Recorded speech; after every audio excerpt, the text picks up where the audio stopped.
Welcome back to the gun dungeon. Today, we're going to be seeing what this little 30 super carry is actually capable of.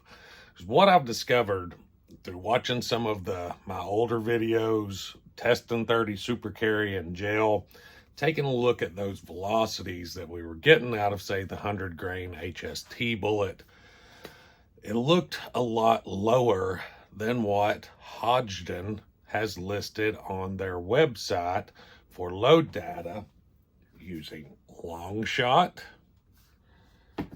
And here we are.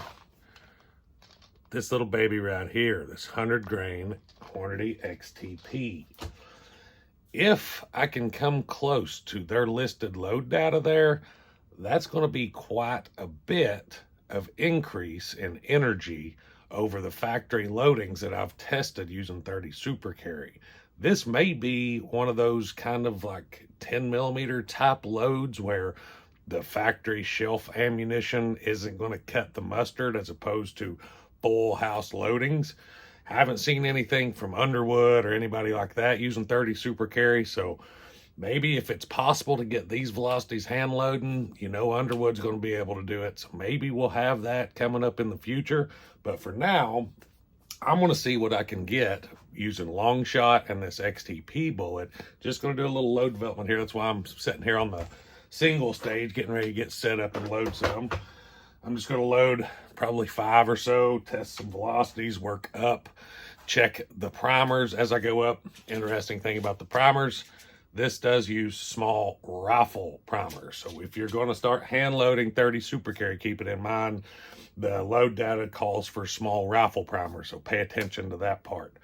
So I'm going to get my dies set up here. I'll show you the finished product. We'll go out, run it through the chronograph, see what we're getting. And if we're getting close to those velocities, I may just stick these in jail today. Let's see. But we're going to go from there. If it's crappy velocities, I'll probably cut the video off there and call her an end road here, end of the road dead end for me. But like I said, let's see what we can do. All right, guys, here are 4 max charge 30 super carry long shot loads, 6.7 grains compressed load. This is the data from Hodgson's website.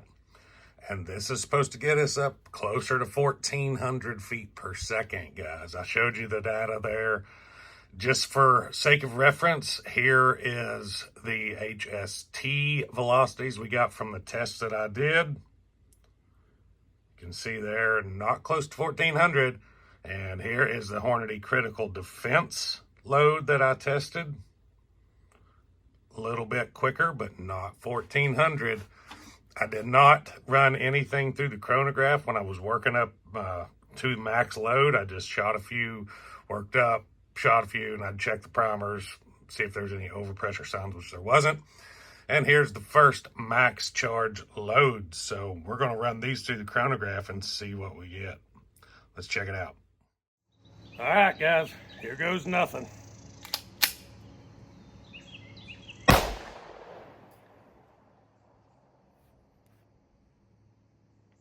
1311.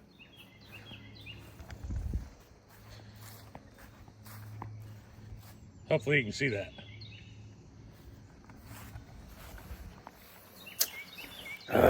You know what? I'm gonna stick these in some gel. I don't have any remolded or new gel blocks, so we're gonna have to get a used gel block, but I'm too excited about this load to wait. So let's just see what it does. Won't be a perfect gel block, but so what?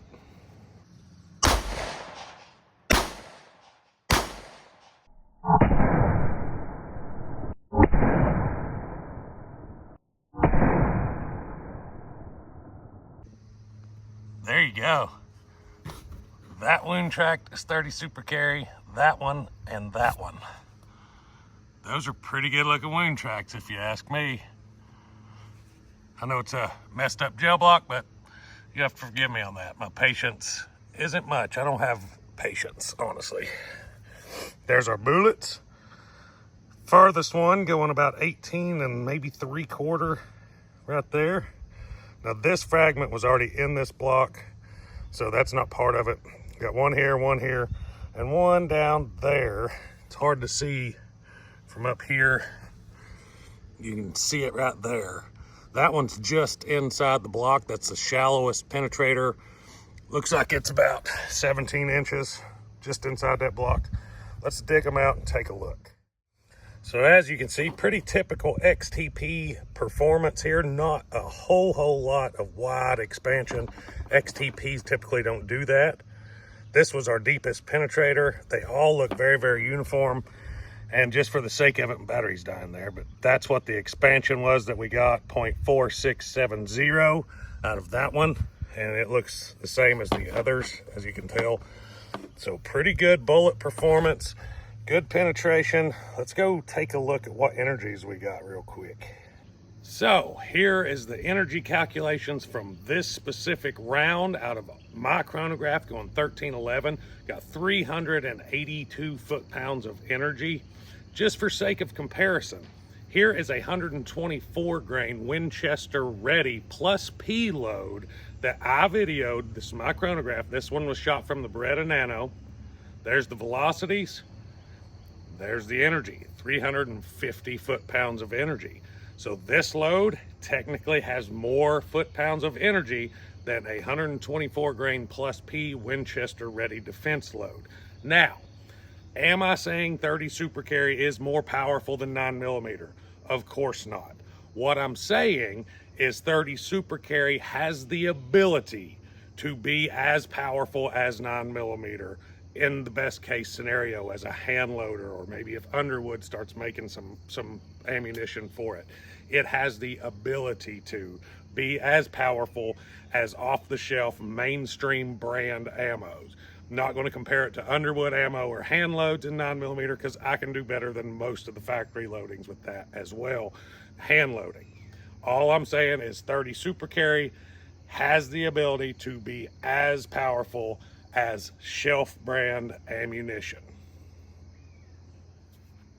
So with that being said, I'm going to hand load a lot more of these. If you guys find this source for brass and 30 Super Carry, let me know. I've scoured the internet for it. I can't find it anywhere. I'm using my own range pickup stuff, but I'd like to be able to find a good source. If y'all know of any, let me know below. And until next time, guys, as always, stay tuned.